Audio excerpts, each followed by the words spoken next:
वालेकुम students, this is Mohammad Walid, your physics course instructor. बच्चों, आज हम लोग अपने M D CAT E CAT के हवाले से एक टॉपिक डिस्कस कर रहे हैं जिसका नाम है एक्सरे। बज़ाहिर तौर पे ये एक इजी टॉपिक लग रहा है, लेकिन हो सकता है इससे रिलेवेंट आपके एम डी कैट के अंदर बहुत सारे आपको एमसीक्यूज देखने को मिल सकते हैं। बहुत सारे से मुराद ये है कि एक्सरे का टॉपिक बहुत वास्ट है। इससे रिलेवेंट कोई भी टॉपिक आपके पास आ सकता है आपके पास आपके एग्जाम्स में, ठीक है। तो मैं उम्मीद करूंगा कि इंशाल्लाह ताला जो मैं आपको टॉपिक बताऊंगा एक्सरे के हवाले से वो आपको समझ में आएगा।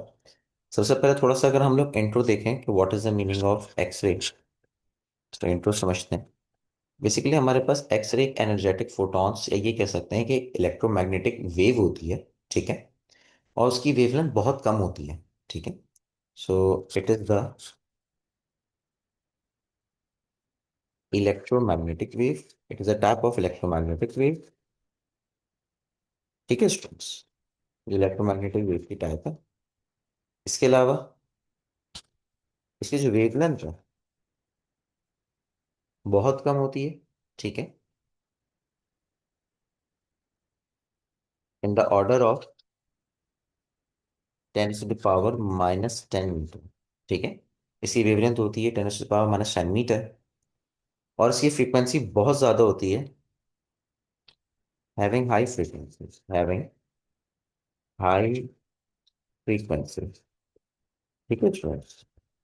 इसकी फ्रीक्वेंसी बहुत ज़्यादा होती है, लगभग ये समझ लें कि 10⁻18 हमारे पास हर्ट्स इसकी फ्रीक्वेंसी होती है, ठीक है स्टूडेंट्स। अच्छा जी, आगे जाते हैं।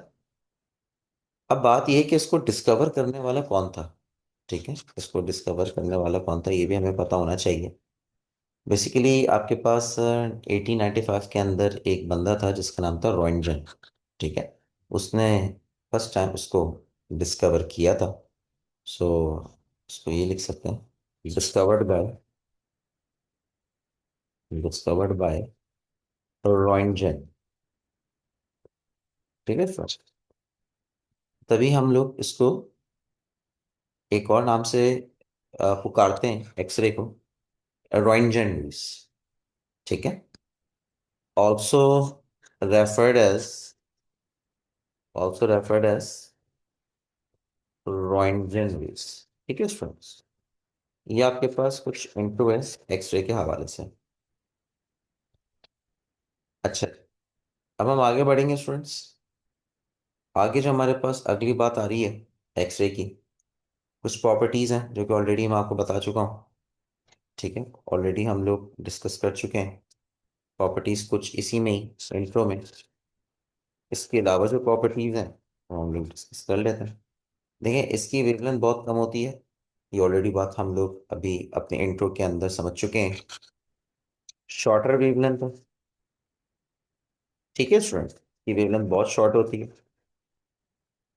अच्छा, और ऑब्वियसली एक ये हाईली एनर्जेटिक फोटॉन्स कंसिडर किया जाता है। हाईली एनर्जेटिक फोटॉन्स हम कंसिडर करते हैं एक्सरे को, ठीक है। इसके अलावा जो एक्सरे है वो ना तो इलेक्ट्रिक फील्ड ना मैग्नेटिक फील्ड में इन्फ्लुएंस करती, मतलब कोई रिएक्शन शो नहीं करती, ठीक है। नॉट अफेक्टेड इन इलेक्ट्रिक और इन मैग्नेटिक फील्ड। ये दोनों फील्ड्स के अंदर अपना कोई इफेक्ट शो नहीं करती, ठीक है। इसके अलावा जो आपके पास एक्सरे है वो किसी भी सब्सटेंस में से पेनिट्रेट कर सकती है, ठीक है। और अगर आप मतलब वो आपके पास ऑब्जेक्ट जो होना चाहिए वो ओपेक ऑब्जेक्ट होना चाहिए, ठीक है। और जब आप उसको उस ऑब्जेक्ट को विजिबल लाइट के सामने रखें तो वो बेसिकली आपके पास जो ऑब्जेक्ट है वो बेसिकली आपके पास ओपेक होना चाहिए। तो एक्स रे उस ऑब्जेक्ट में से क्या कर सकती है, पेनिट्रेट कर सकती है। मतलब इसमें बताया जा रहा है कि एक्स रे पास हो सकती है किसी भी ऑब्जेक्ट से, ठीक है। तो अगर वो ओपेक है, वो हमें कैसे पता चलेगा कि इट इज ओपेक और नॉन ओपेक। हमें जब विजिबल लाइट हम उस पर रखेंगे तो पीछे शेडो बनेंगे, तो उसका मतलब ये है कि वो जो हमारे पास ऑब्जेक्ट है वो ओपेक ऑब्जेक्ट है, ठीक है। अच्छा जी, तो ये बात मैं लिख देता हूँ, it can penetrate through the substance can penetrate through the substance. Okay. इसके अलावा एक्सरे अफेक्ट कहाँ करती है? एक्सरे अफेक्ट करती है फोटोग्राफिक फिल्म पर। ठीक है। जिसके नतीजे में हमें एक्सरे इमेजिंग मिलती है। मैं यहाँ पे लिख देता हूँ, X ray affect the photographic film and forms an image. ठीक है स्टूडेंट्स। तो एक्सरे बेसिकली फोटोग्राफिक फिल्म पर अफेक्ट करती है। ठीक है। जब एक्सरे टकराती है फोटोग्राफिक फिल्म के ऊपर तो आपको एक कंट्रास्ट इमेज मिलती है। ठीक है। अच्छा जी, इसके अलावा एक्सरे आयनाइजेशन इसका अफेक्ट होता है। ठीक है। It possess strong ionization effect. It possesses strong ionizing effect. तो इसके अंदर जो आयनाइजिंग इफेक्ट होता है अच्छा खासा होता है। जैसे ही एक्सरे टकराती है किसी भी टारगेट पर, तो हो सकता है उसमें से इलेक्ट्रॉन निकलने के चांसेस ज्यादा होता है। ठीक है स्टूडेंट्स। तो ये बेसिकली कुछ हमारे पास प्रॉपर्टीज थी एक्सरे की। अच्छा, अब मामला यहाँ पे ये है कि अब हमें समझना है कि एक्सरे को हम प्रोड्यूस कैसे कर सकते हैं। ठीक है। हम किस तरीके से एक्सरे को प्रोड्यूस करवा सकते हैं। तो अब जो हमारा अगला टॉपिक है वो है how to produce an X ray. हमें ये समझना है कि हमें एक्सरे को किस तरीके से प्रोड्यूस करना है। तो उसके लिए एक हमें एक इंस्ट्रूमेंट ये समझ लें कि एक सेटअप, एक एक्सपेरिमेंटल सेटअप अरेंज करना पड़ेगा, जो कि मैंने ऑलरेडी आपके सामने ये रखा हुआ है। अगर आप इसको देखें तो सबसे पहले हम लोग ये देखते हैं कि इसके कंपोनेंट्स क्या क्या हैं इस सेटअप के अंदर। वैसे तो कंपोनेंट्स डायग्राम के अंदर नजर आ रहे हैं, लेकिन यह है कि मैं अपने तमाम स्टूडेंट्स के लिए ये लिख भी देता हूँ कि एक्सरे के अंदर हमारे पास एक ग्लास ट्यूब मौजूद है। There is a glass tube. ठीक है। और इसके अंदर दो प्लेट्स लगे हुए होते हैं, दो प्लेट्स होती हैं। इट कंसिस्ट ऑफ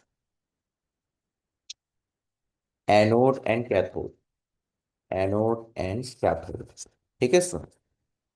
यहाँ पे दो प्लेट्स होती हैं, एनोड और कैथोड। अच्छा, जो हमारे पास कैथोड है, अगर हम बात करें कैथोड की, अगर हम बात करें कैथोड की, तो बेसिकली हमारे पास कैथोड एक टंक्शन वायर होता है, एक टंक्शन एलिमेंट होता है। ठीक है। ये आपके पास मैं यहाँ लिख देता हूँ, एक टंक्शन एलिमेंट होता है। ठीक है। और जब इसको हीटअप किया जाता है, स्टूडेंट्स इसको याद रखिएगा कि जब आप इसको हीटअप करेंगे, जब आप इसको हीटअप करेंगे, जब आप इसको हीटअप करोगे, जब करंट पास होगा, जब ये हीटअप करोगे, सो इट इजेक्ट्स इलेक्ट्रॉन। तो इट इजेक्ट्स इलेक्ट्रॉन। ये फिनोमेना कहलाता है हमारे पास थर्मियोनिक इमिशन। ठीक है। इसके अलावा जो हमारे पास एक अगला कंपोनेंट है वो है एनोड। ठीक है। अब बेसिकली एनोड हमारे पास क्या है? एक कॉपर की रॉड है। ये एक हमारे पास एक एलिमेंट है कॉपर का बना हुआ। ठीक है। इसको यहाँ पे लिख देते हैं, it's is a copper made rod. ठीक है। With a tilted surface. Surface थोड़ी सी टिल्ट होती है। ठीक है स्टूडेंट्स। तो ये बेसिकली हमारे पास कंपोनेंट्स हैं। अच्छा, अब अगर हम लोग यहाँ देखें, यही तमाम चीज़ों को अगर हम डायग्राम में देखें, तो डायग्राम में आपको ये चीज़ नज़र आ रही है कि यहाँ पर हमारे पास अ, एक एनोड है, एक कैथोड है, एक पूरी ग्लास ट्यूब है आपके पास। यहाँ पे मैं हाईलाइट कर देता हूँ। ये आपके पास ग्लास ट्यूब है। और ग्लास ट्यूब के अंदर अगर आप लोग देखें तो एक तरफ एनोड है जिसके ऊपर पॉजिटिव चार्ज है और दूसरी तरफ हमारे पास क्या है, नेगेटिव चार्ज। ठीक है स्टूडेंट्स। अच्छा, यहाँ पर हमारे पास जो कैथोड है, मैंने भी आपको बताया कि एक एलिमेंट है जो कि ऑलरेडी यहाँ पे इन्होंने मार्क किया हुआ है। ये बेसिकली हमारे पास एक टंगस्टन फिलामेंट है। Students, what is this? ये हमारे पास एक टंगस्टन फिलामेंट है। अभी टंगस्टन फिलामेंट का मैंने आपको पर्पस बताया कि टंगस्टन फिलामेंट को जब आप हीट करोगे तो इसमें से इलेक्ट्रॉन्स रिलीज होंगे जो कि आपको नजर भी आ रहे हैं, जो कि मेरा वर्किंग का पार्ट होगा, फिर मैं आपको समझाऊंगा। इसके अलावा ये जो आपको ये नजर आ रही है, ये चीज बेसिकली ये हमारे पास एक कॉपर मेड रॉड है और इसकी जो सरफेस है थोड़ी सी स्लाइटली टिल्ट हुई हुई है। ठीक है स्टूडेंट्स, इस बात को याद रखिएगा। और ये जो बीच में आपको ये नजर आ रहे हैं, this is the electron beam जो कि निकले हैं, जो कि मैं वर्किंग का पार्ट होगा हमारा, उसमें मैं आपसे डिस्कस करूंगा। अच्छा जी, तो आए आप जरा वर्किंग के ऊपर चलते हैं कि वर्किंग क्या हो रही है।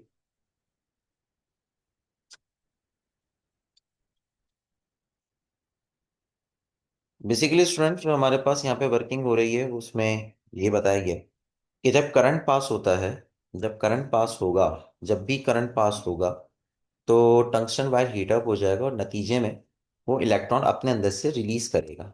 ठीक है। व्हेन, मैं की पॉइंट्स में लिख देता हूँ, when tungsten wire heats up,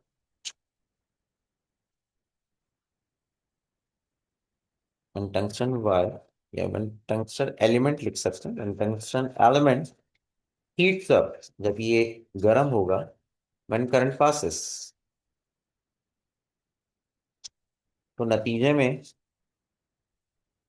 electrons release होंगे। So electrons release, electrons are release, electrons release होंगे। ठीक है फ्रेंड्स, पहली बात। अच्छा, इस फिनोमेना को हम लोग नाम देते हैं थर्मियोनिक इमिशन। ये हमारे पास चलाता है थर्मियोनिक इमिशन कहलाता है ये। ठीक है। अच्छा, अब होगा ये कि यहाँ पर जैसे ही इलेक्ट्रॉन, अब इलेक्ट्रॉन के ऊपर चार्ज होता है नेगेटिव। ठीक है बच्चों, ये जो आपके पास टंगस्टन था, ये जब गर्म हुआ तो नतीजे में इसके अंदर से इलेक्ट्रॉन्स बाहर है।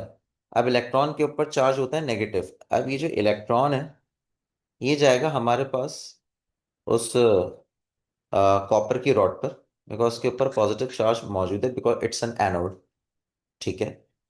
और ये टकराएगा इस एनोड के ऊपर। ठीक है।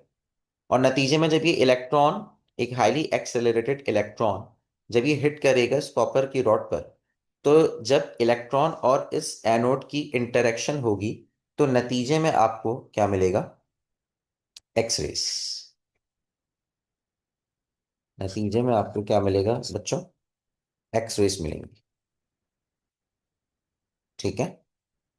तो हम लोग यहाँ पे लिख सकते हैं कि during the interaction, during the interaction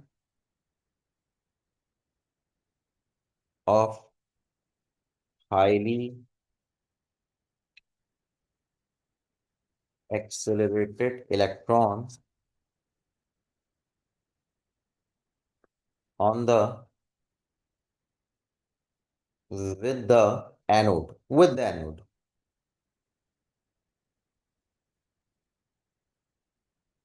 results in the emission of X, results in the emission of X। ठीक है स्टूडेंट्स। अच्छा, अब बात दरअसल यहाँ पे ये है कि हमें हमें समझना पड़ेगा कि जो इलेक्ट्रॉन इंटरैक्ट कर रहा है ये कितने तरीकों से कर रहा है। तो यहाँ पे अब हम लोग अलग एक हेडिंग बनाते हैं, इंटरैक्शन ऑफ इलेक्ट्रॉन। ये बहुत जरूरी है। अगर आप इसको समझ लेंगे तो आपको आगे का गेम समझ में आ जाएगा। ठीक है। बेसिकली जो अब हम जिस जगह पर इंटर हो चुके हैं वो एक्सरे की फॉर्मेशन है, या ये कह सकते हैं कि एक्सरे स्पेक्ट्रम। अब हमें पता चलेगा कि एक्सरे हमें जो मिलता है, जो हमें एनर्जी मिल रही है, बेसिकली स्पेक्ट्रम को हम बैंड ऑफ एनर्जी कह सकते हैं। तो उसका आम अल्फाज में ये कह सकते हैं कि जो हमें एक्सरे मिल रहा है we are studying about the formation of X-ray as well as the X-ray spectrum, because X-ray किसी जगह से निकलना in a form of energy, it is also referred as a X-ray spectrum। ठीक है, तो ये हम उस टॉपिक की तरफ आहिस्ता आहिस्ता बढ़ रहे हैं। तो चार तरीकों से, there are four ways through which electron interacts, through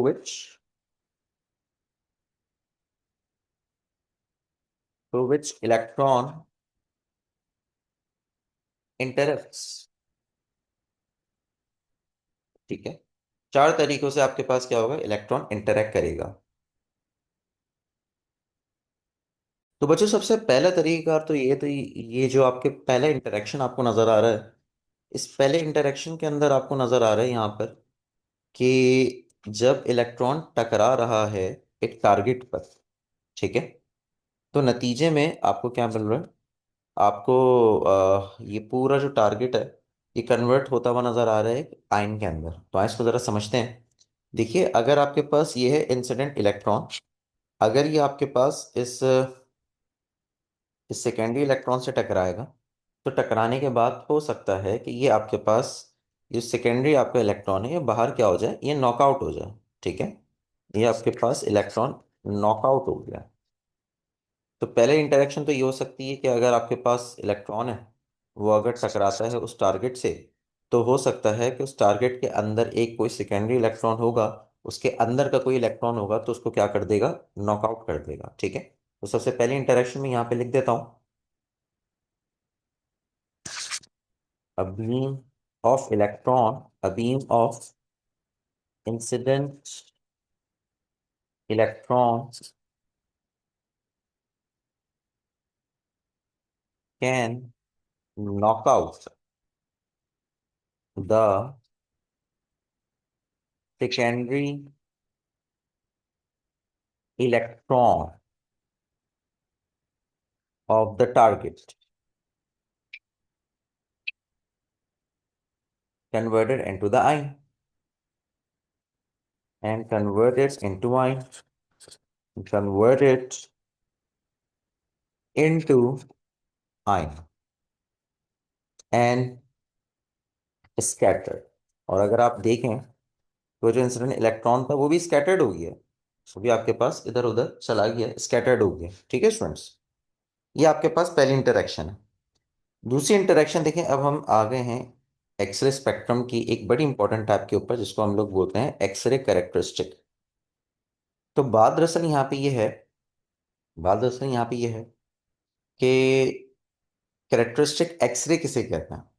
ये हमारे पास दूसरी इंटरेक्शन है। इसमें यह है कि अगरचे आपके पास यहाँ पर ये है इंसिडेंट इलेक्ट्रॉन, अगर आप देखें ये है इंसिडेंट इलेक्ट्रॉन जो कि आपके पास टकराया, इस जगह पर कोई ना कोई इलेक्ट्रॉन मौजूद था, और जैसे ही ये इंसिडेंट इलेक्ट्रॉन टकराया इस प्राइमरी इलेक्ट्रॉन पर, तो प्राइमरी इलेक्ट्रॉन आपके पास बाहर निकल गया, नॉकआउट हो गया। लेकिन जो दूसरा इलेक्ट्रॉन था जो उससे ऊपर वाले शेल पे था, वो नीचे आके गिर जाएगा इस एम्प्टी स्पेस में। ठीक है, इस एम्प्टी स्पेस में गिर जाएगा और नतीजे में एक एनर्जी रिलीज करेगा, जिसको हम लोग फिजिक्स के अंदर क्या नाम देंगे, एक्सरे। तो ये दूसरी इंटरेक्शन, बस दूसरी इंटरेक्शन से आपको क्या मिल रहा है, एक्सरे मिल रहा है। ठीक है स्टूडेंट्स, तो ये बेसिकली इस बात को लिखना जरूरी है। In this interaction in this interaction the incident electron when hits the inner shell electron and knocks out, मतलब बाहर निकल जाएगा, सेकेंडरी इलेक्ट्रॉन बाहर निकल जाएगा। So the rest electron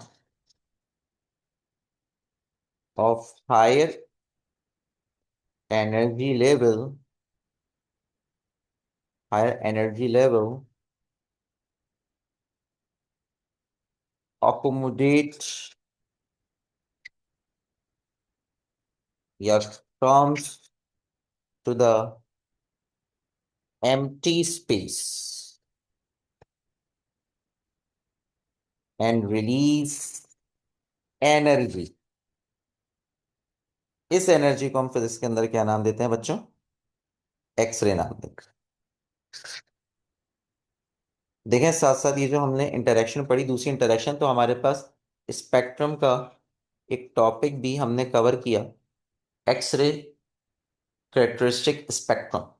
basically हमारे पास दो टाइप, अभी हम लोग ये पढ़ रहे हैं, हमारे पास दो टाइप मिलेंगी स्पेक्ट्रम की। तो उसमें एक आपके पास स्पेक्ट्रम कहलाता है कैरेक्टरिस्टिक स्पेक्ट्रम। ठीक है स्टूडेंट्स, कैरेक्टरिस्टिक स्पेक्ट्रम कहलाता है। ठीक है। और इसका जो दूसरा नाम होता है, वो नाम होता है इसका लाइन स्पेक्ट्रम। देखिए हम लोग इंटरेक्शन के साथ साथ स्पेक्ट्रम भी कवर कर लेते हैं, ताकि हमें अलग से हेडिंग बनानी ना पड़े।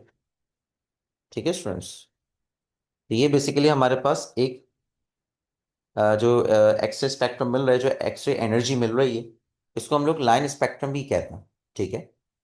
और से कुछ डिटेल्स हैं, उसको हम आगे जाके डिस्कस करेंगे। इसकी भी कुछ डिटेल्स हैं, कैरेक्टरिस्टिक स्पेक्ट्रम की भी कुछ डिटेल्स हैं, हम आगे जाके देखेंगे। बहरहाल जो दूसरी इंटरेक्शन है, उसको हम बोल रहे हैं ब्रेकिंग रेडिएशंस। ठीक है, ये तीसरी आपके पास इंटरेक्शन है, इसको हम कहते हैं ब्रेकिंग रेडिएशंस। तो देखिए ब्रेकिंग रेडिएशन से मुराद क्या है? ब्रेकिंग रेडिएशन से मुराद ये कि इलेक्ट्रॉन, ये आपके पास है इलेक्ट्रॉन, ये जब इलेक्ट्रॉन न्यूक्लियस के करीब से गुजरेगा, ये न्यूक्लियस है, न्यूक्लियस के करीब से गुजरेगा, तो ये देखिए ये डेविएट हो गया, ये बेंड हो गया। ठीक है, ये आपके पास पूरा क्या हो गया बच्चों? डेविएट हो गया अपने रास्ते से। और ये जो डेविएशन आपको नजर आ रही है, इसके नतीजे में आपको क्या मिलेगा? एक एक्सरे मिलेगा। और इस एक्सरे को हम लोग फिजिक्स के अंदर क्या नाम देते हैं? ब्रैमस्ट्रेलंग स्पेक्ट्रम या ब्रैमस्ट्रेलंग रेडिएशंस या ब्रेकिंग रेडिएशंस, ये नाम है। और ये आपके पास दूसरा स्पेक्ट्रम होता है। मैंने अभी आपसे फरमाया था कि एक्सरे के दो स्पेक्ट्रम होते हैं, कैरेक्टरिस्टिक और ब्रैमस्ट्रेलंग स्पेक्ट्रम। तो ये दूसरा स्पेक्ट्रम बेसिकली हम पढ़ रहे हैं, और इंटरेक्शन हमारा ये तीसरा है। ठीक है, तो उसके अंदर हमारे पास यही है ये जो इंसिडेंट इलेक्ट्रॉन है, जैसे ही ये टकराएगा, न्यूक्लियस के करीब से गुजरेगा, तो ये अपनी एनर्जी इलेक्ट्रॉन लूज कर देगा, जो कि आपको क्या मिलेगी? कंटिन्यूअस एक एक पैटर्न मिलेगा एनर्जी का रिलीज होता हुआ, and that is called bremsstrahlung spectrum.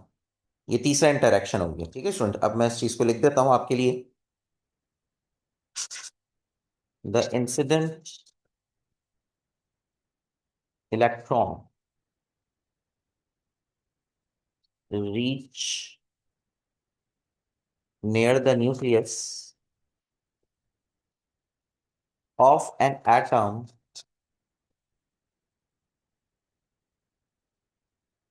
और ये जो एटम है किसका टारगेट है? एंड लूज इट्स एनर्जी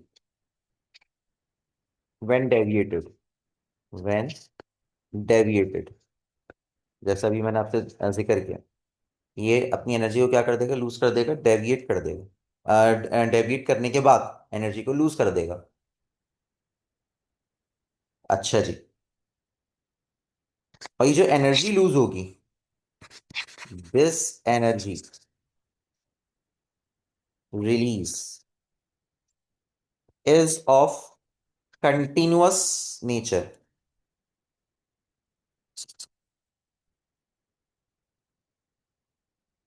और इसको हम लोग फिजिक्स के अंदर क्या नाम देते हैं? ब्रैमस्ट्रेलिंग spectrum.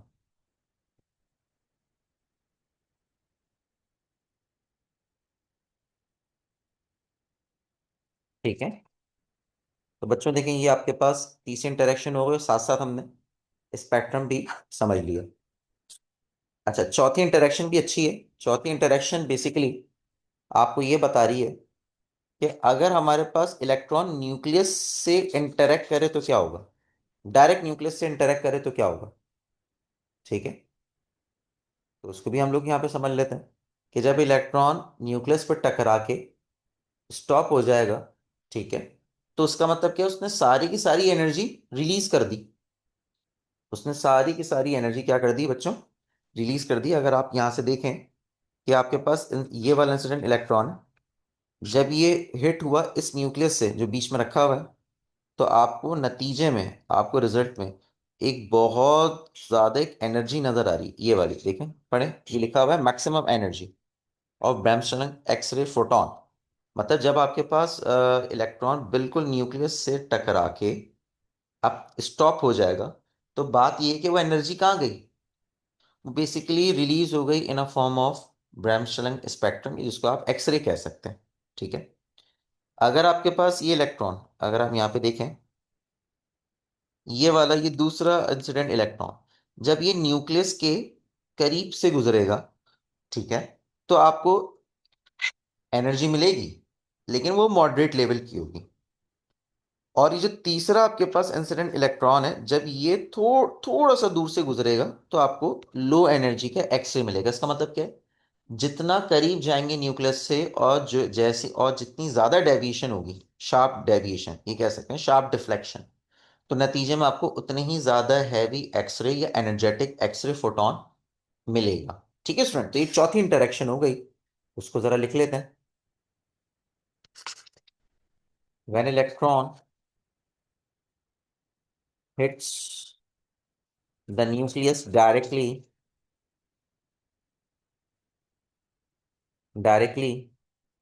and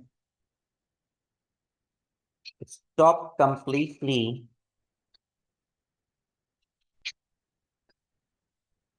in a single collision, in a single collision, so the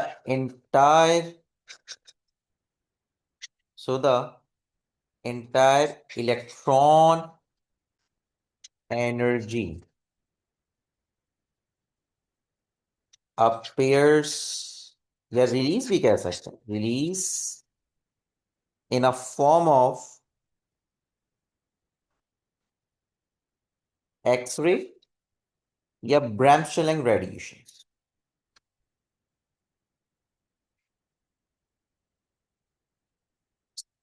ठीक है फ्रेंड्स, तो ये चीज बड़ी इंपॉर्टेंट है।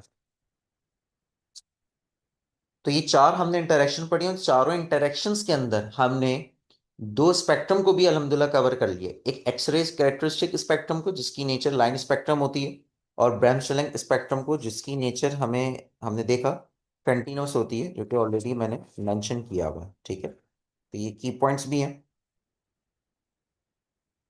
ऑल राइट, अब हम आगे बढ़ते हैं students. As I told you, as I already told you कि हमारे पास दो टाइप के स्पेक्ट्रम होते हैं।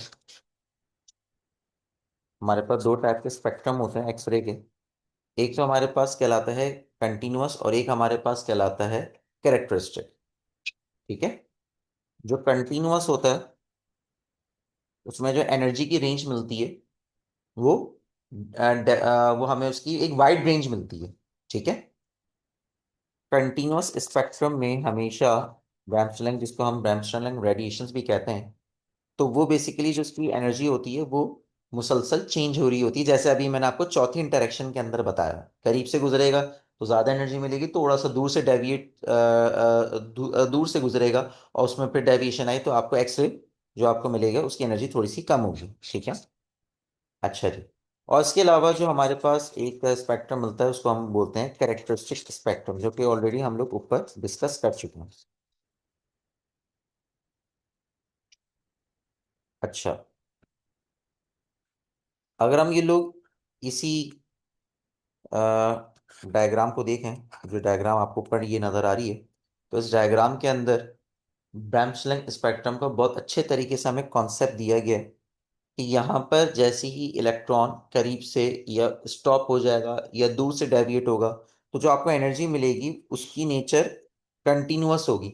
मतलब आपको कोई एक एनर्जी वाला फोटोन नहीं मिलेगा इंटरेक्शन से, बल्कि आपको wide range of energy of photons मिलेंगे। सो दैट इज वाई इस वाइड रेंज को हम लोग क्या नाम दे रहे हैं, कंटिन्यूअस स्पेक्ट्रम या ब्रैमस्टर्लिंग स्पेक्ट्रम। ठीक है स्टूडेंट्स। अच्छा जी। इसके अलावा जो हमारे पास दूसरा स्पेक्ट्रम है वो है कैरेक्टरिस्टिक स्पेक्ट्रम। ठीक है।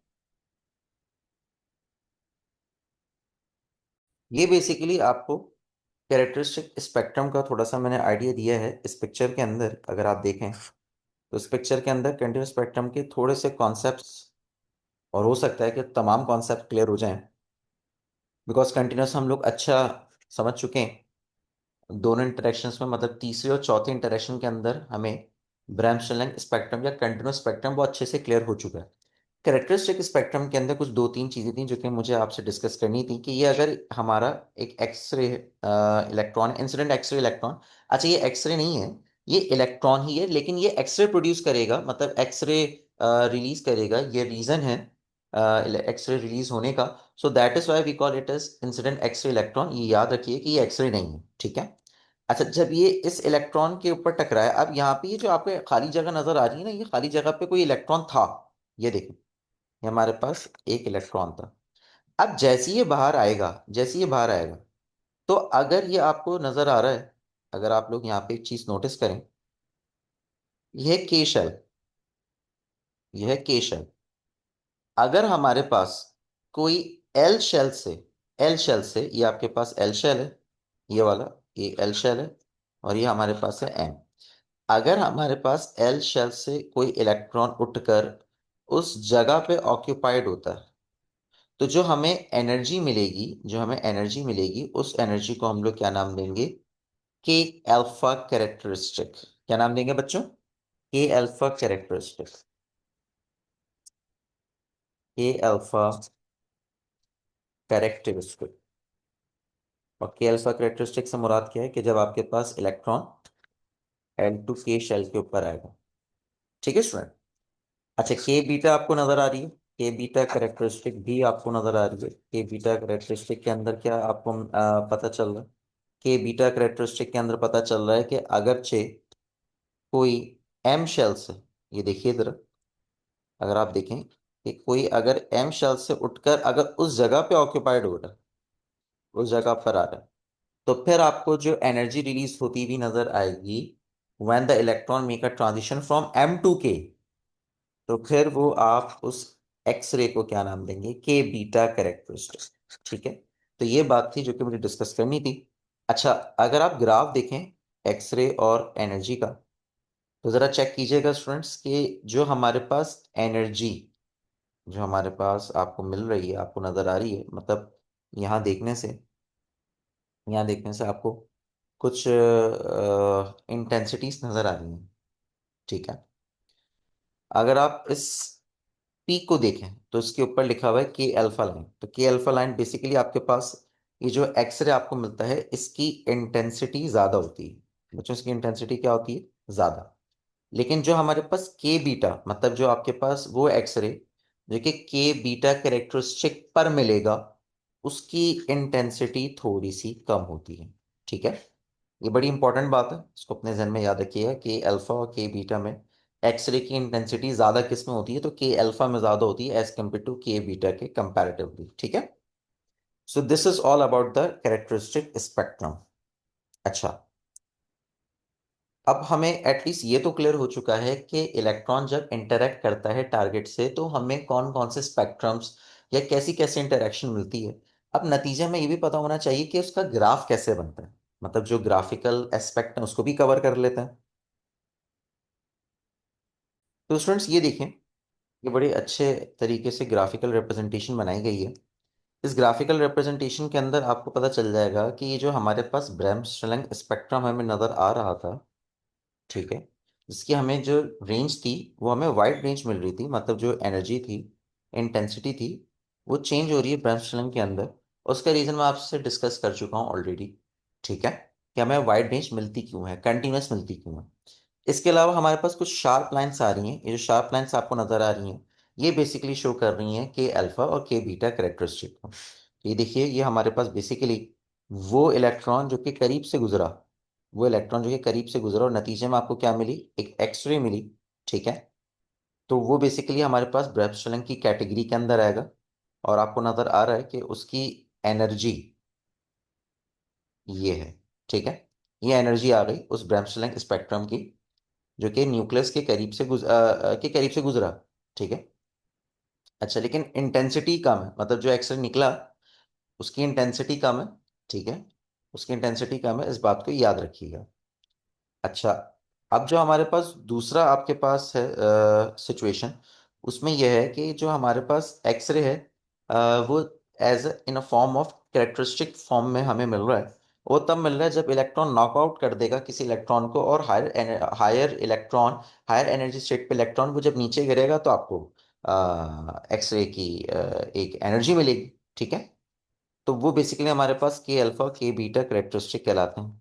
और आपको नजर आ रहा है कि उसकी इंटेंसिटी रिलेटिवली और ज्यादा है ब्रैंच स्टेनिंग से।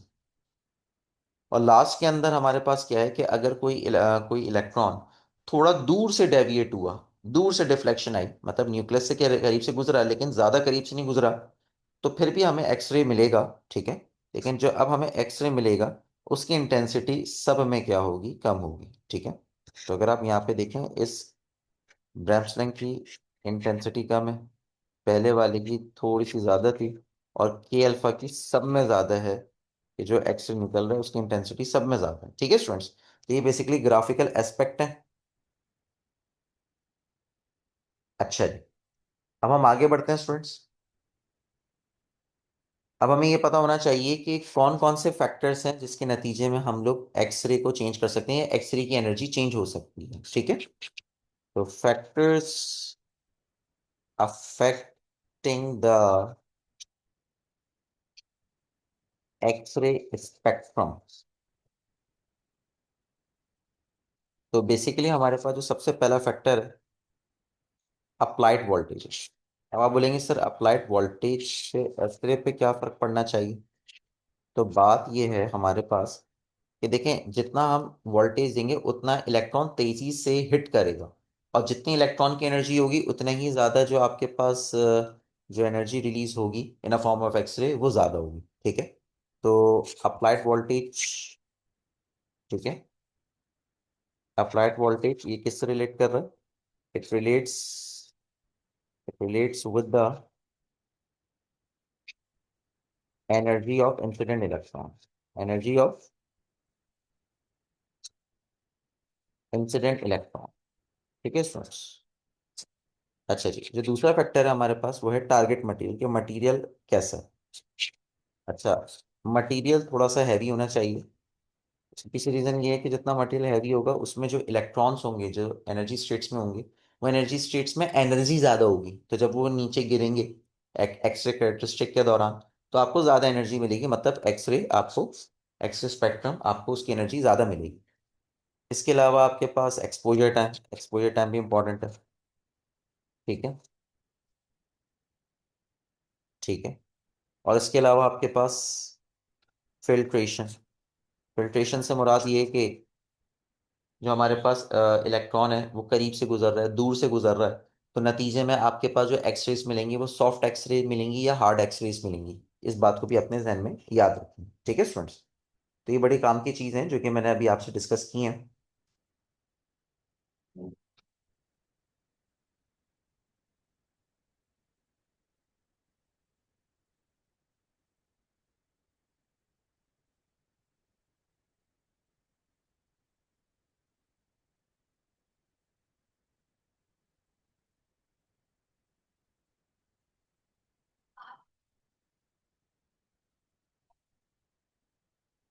अच्छा, अब हम लोग कुछ मैथमेटिकल इक्वेशंस की तरफ आ जाते हैं। मैथमेटिकल इक्वेशंस ज़रूरी हैं, जिससे आपको ये पता चलेगा कि वो जो इलेक्ट्रॉन है उसकी एनर्जी कितनी थी, और जो आपको एक्सरे मिल रही है उसकी वेवलेंथ क्या होगी। ठीक है स्टूडेंट। तो जो हमारे पास इलेक्ट्रॉन एक्सेलरेट हो रहा है तो उसकी मैक्सिमम एनर्जी है वो डिपेंड कर रही है कि आप वोल्टेज कितने दे रहे हैं, जो कि ऑलरेडी हमने डिस्कस किया हुआ है। उसको निकालने के लिए आप एक फॉर्मूला यूज कर सकते हैं, ई इंटू वी।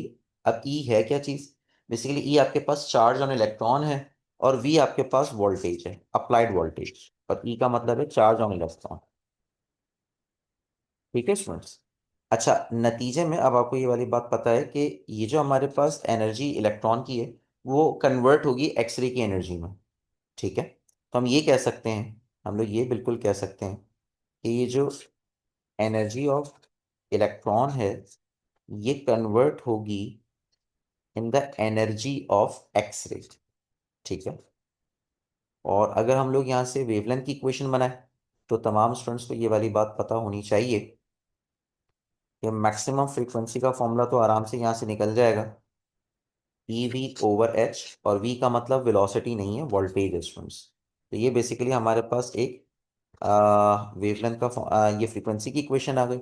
और अगर हम इसको वेवलेंथ की फॉर्म में कन्वर्ट करें तो आपको पता है फ्रीक्वेंसी बराबर होता है स्पीड अपॉन वेवलेंथ के, स्पीड अपॉन वेवलेंथ के। सो वेवलेंथ की फॉर्म में जब हमारे पास इक्वेशन बनेगी तो ये कुछ ऐसे बनेगी H C upon E V. ठीक है स्टूडेंट्स। तो ये हमारे पास ये हमारे पास मिनिमम वेवलेंथ आ गई। बिकॉज अगर हम लोग चाहते हैं कि एक्सरे एनर्जेटिक हो तो फ्रीक्वेंसी ज़्यादा होनी चाहिए और जो इसकी वेवलेंथ है वो कम होनी चाहिए। ठीक है स्टूडेंट्स। तो ये कुछ इंपॉर्टेंट बातें हैं जो कि आपसे मैंने डिस्कस की हैं। और ऑब्वियसली जो हमारे पास एक्सरे इमेजिंग होती है वो मैंने भी आपको बताया कि जब एक्सरे टकराती है किसी भी बॉडी से तो पीछे आपके पास एक डार्क कलर नजर आता है, और जिस जगह से आपके पास एक्सरे गुजर जाती है, जिस बोन से जिस टिश्यू से, वो फिर फोटोग्राफिक प्लेट के ऊपर आपको वो नजर आती है, उसके कंट्रास्ट इमेज आपको वो नजर आती है और आपको पता चल जाता है कि बोन फ्रैक्चर है, बोन फ्रैक्चर नहीं है। ये है सारी चीजें। ठीक है। अच्छा। और इसके अलावा जो हम लोग एक्सरे जब भी हम लोग इमेजिंग करते हैं तो एक उसका एक स्पेशलिस्ट होता है जिसको पता होता है कि हमें कितनी एक्सपोजर करनी है बॉडी के साथ। बिकॉज ऑब्वियसली अभी मैंने आपको बताया उसके इफेक्ट्स में कि एक्सरे खतरनाक रेडिएशंस हैं। ठीक है। तो इस बात को भी अपने जहन में याद रखिएगा। और यही हम लोग चाहते हैं कि ज़्यादा से ज़्यादा हमें एक अच्छी इमेजिंग मिले। ठीक है। तो उसके लिए हमें एक मिनिमम या नॉमिनल डोजेज देनी पड़ती है एक्सरे की, जो कि हमारी बॉडी से टकराए। ठीक है। तो ये तमाम कुछ की पॉइंट्स हैं या ये समझ लें कुछ डिस्कशन है जो कि आपसे मैं शेयर कर रहा हूँ। तो इसके अंदर इतनी कोई ज़्यादा मुश्किल बातें नहीं हैं। ठीक है स्टूडेंट्स। इस बात को बस याद रखिएगा। हाँ। अगर आप चाहते हैं, हाँ, कुछ एक की पॉइंट्स लिख दूँ, की points related to the medical imaging, तो वो मैं आपके साथ शेयर कर लेता हूँ। देखिए मेडिकल इमेजिंग जब हम करते हैं तो हमारा टारगेट ये होता है कि हम लोग बोन्स की अगर हम इमेजिंग कर रहे हैं तो हमें एक्सरे का एक्सपोजर दूसरा देना पड़ता है। और अगर हम लोग किसी स्किन का टिश्यू का अगर हम लोग कर रहे हैं तो फिर हमें एक्सरे की जो इंटेंसिटी थोड़ी सी नॉमिनल या डोजेज नॉमिनल रखनी पड़ती है। तो अगर हम लोग बोन्स का अगर हम लोग कर रहे हैं, बोन्स की अगर हम लोग इमेजिंग देखना चाह रहे हैं तो हमें हार्ट एक्सरे यूज करनी पड़ेगी। अच्छा, अब स्टूडेंट कहता है सर वलीद ये तो बता दें हार्ट एक्सरे का मतलब है क्या। तो बेसिकली हार्ट एक्सरे का मतलब ये है कि उसकी हाई फ्रीक्वेंसी होगी, हाई फ्रीक्वेंसी होगी और वेवलेंथ होगी कम, एंड शॉर्ट वेवलेंथ।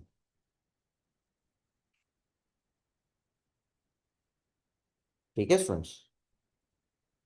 लेकिन अगर मुझे किसी स्किन या टिश्यूज का अगर मुझे एक्सरे करना है तो मैं सॉफ्ट एक्सरे यूज करूंगा। ठीक है।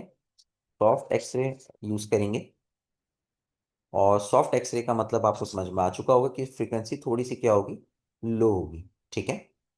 लो फ्रीक्वेंसी होगी एंड थोड़ी सी लॉन्ग वेवलेंथ होगी। तो इन तमाम बातों को अपने जहन में रखें।